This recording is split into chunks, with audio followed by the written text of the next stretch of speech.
এসো ত্রিদীপ। আরে ত্রিদীপ বাবু যে, আসুন আসুন, বসুন। কি ব্যাপার ব্যোমকেশ বাবু, কদ্দূর? খুব বেশি দূর নয়, তবে দু একদিনের মধ্যে একটা কিছু হেস্তনেস্ত করে ফেলবো ভাবছি। বেশ। ও কুমার বাহাদুর, ভালো কথা। হ্যাঁ। আজ আমার একটু শহরে যাওয়ার প্রয়োজন, কয়েকটা খোঁজ খবর নেওয়ার আছে। বেশ তো, চলুন না, আমি তো গাড়ি নিয়ে এসেছি, আমার গাড়িতে করেই যাওয়া যাক। বেশ। হিমাংশু, তুমিও চলো না হয়, অনেক দিন তো শহরে যাওয়া হয়নি, খানিক হই হই করে আসা যাক। না ভাই, আজ আমার একটু না কাজ না, আছে। হিমাংশু বাবুর গিয়ে কাজ নেই। অজিত আর সত্যবতীও থাক বরং, আপনি আর আমি গেলেই হবে।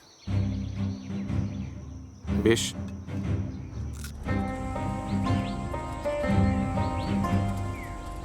কি ব্যাপার ব্যোমকেশ বাবু?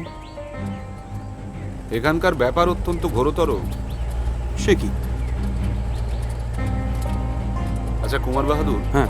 গাড়িটাকে কোথাও একটু আড়াল করে দাঁড় করান। শোনো, সোজা গিয়ে ডান দিকে, ডান দিকটায়। আমার খুব খারাপ লাগছে, আপনারা বেড়াতে এসে শুধু মধু এভাবে হয়রান হচ্ছেন। না না হিমাংশু বাবু, ও সত্যান্বেষী ব্যোমকেশ, ঠিক দেখবেন মাস্টারের খুনের কিনারা করে ফেলেন। খুন? মাস্টার খুন হয়েছে? কি বলছেন? না না মানে ও যথাসময় জানতে পেরে যাবেন। আসি।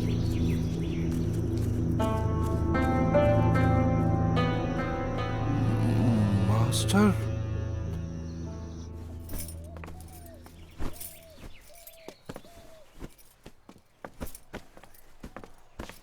তোমার পেটে কি কোনো কথাই থাকে না?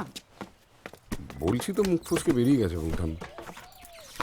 তুমি আমার দয়া করে ব্যোমকেশকে এসব ব্যাপারে কিছু বলতে চাও না।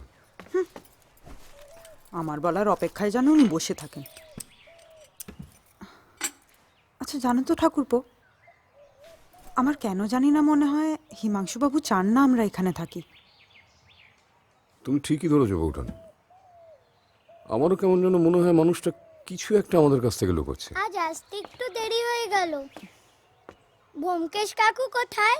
তোমার কাকু শহরে গেছে বেড়াতে। এ বাবা, আগে বলবে তো, ব্যোমকেশ কাকুকে শহর থেকে ওষুধ আনতে বলতাম। ওষুধ?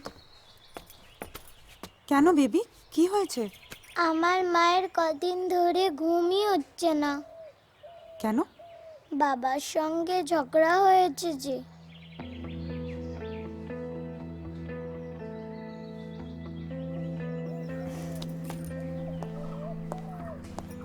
অবশেষে বিদেয় হচ্ছ তাহলে।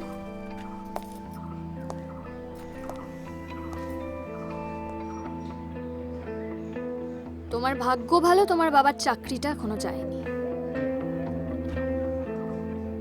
ভবিষ্যতে নিজেকে সামলে রেখো, বুঝলে?